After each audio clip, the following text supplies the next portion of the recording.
હે મીઠા મધુ ને મીઠા મેં હું લારેલો,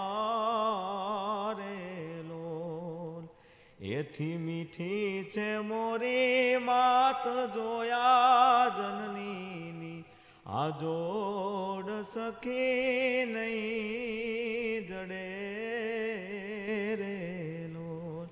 હે આવી જનનીની આ જોડ સખી એ નહીં જડે રેલો.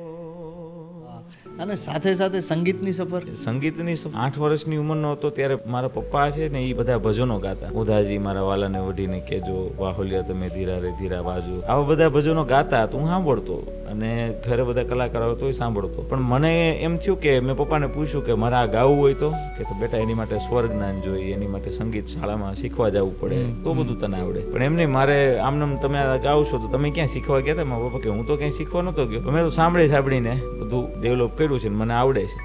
તો મેં કીધું તમને સાંભળીને આવડે તો મને થોડું થોડું તો આવડશે, તો લાવો ને. મેં કીધું આમાં ક્યાંક તમે મને હાર્મોનિયમ આપી દો, જે મારથી વાગી જે મારથી ગવાઈ. તો પહેલી રચના મેં મીઠા મધુ ને મીઠા મેં હું લારેલો, એ મેં પહેલી રચના હાર્મોનિયમ ઉપર શીખી અને ગાઈ. હેલો મિત્રો, આવા જ શોર્ટ્સ અને આવા જ પોડકાસ્ટ વધારે જોવા માટે તમે અત્યારે જ આ ચેનલને સબસ્ક્રાઇબ કરો.